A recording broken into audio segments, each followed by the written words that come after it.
Hi, my name is John Paul and I run the blog paymentor.com.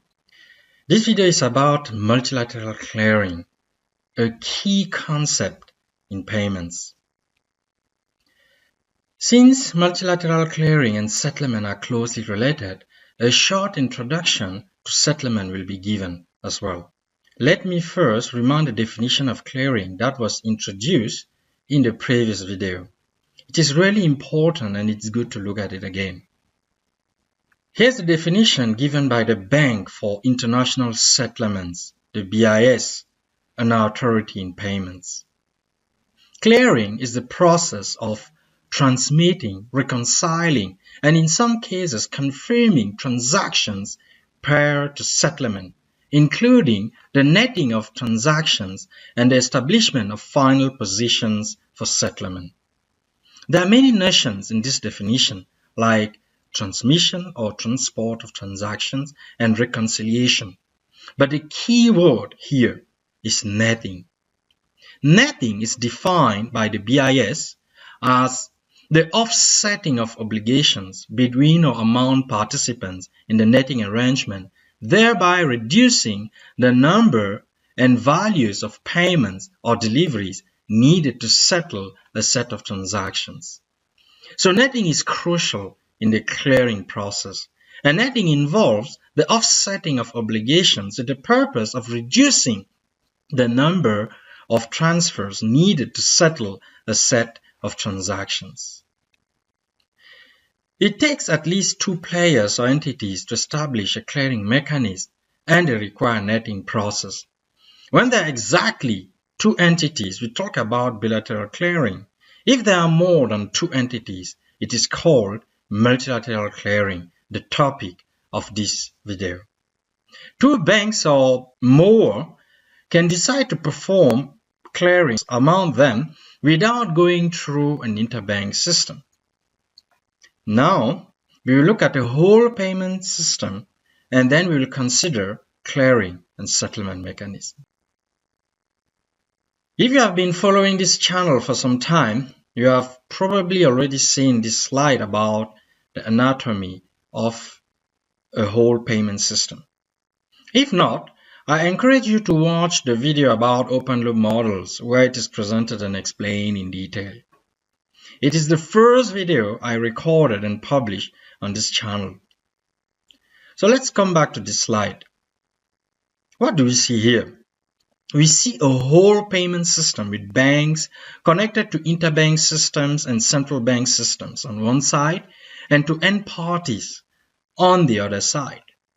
A high number of banks can be connected to an interbank system for the exchange and clearing of transactions. In general, interbank systems implement clearing mechanisms and central bank systems implement settlement mechanisms.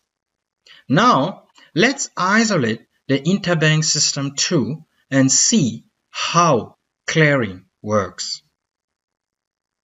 Here, we see the interbank system 2 in the middle.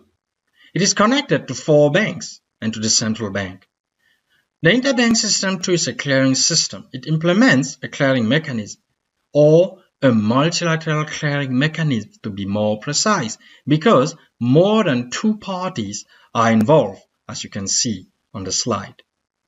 In a multilateral clearing, a high number of financial institutions are involved, but the principle is the same as for bilateral clearing. All the banks will exchange transactions among each other up to a certain time. Then the netting of amounts will happen, after which the final positions will be calculated for each of the bank. Since many transactions are exchanged between the banks, the clearing allows to avoid the execution of a huge number of transfers. The clearing system is connected to the central bank. It is because the central bank is the overseer of the banking sector in a country, a region, or an area. This is how things are in the reality. Banks are connected through an interbank clearing system. The central bank comes into play because as overseer of the banking system in the economy, it implements the settlement mechanism that banks use to transfer funds among themselves. This configuration is like a star network. Participant banks can be compared to nodes of the network, and the clearing system acts like a central network hub or a concentrator. In the real world, the number of banks connected to the clearing system is much more important than the 4 we see here. This gives the clearing system an even more crucial role. But as already said, the principle underlying the clearing mechanism remains the same.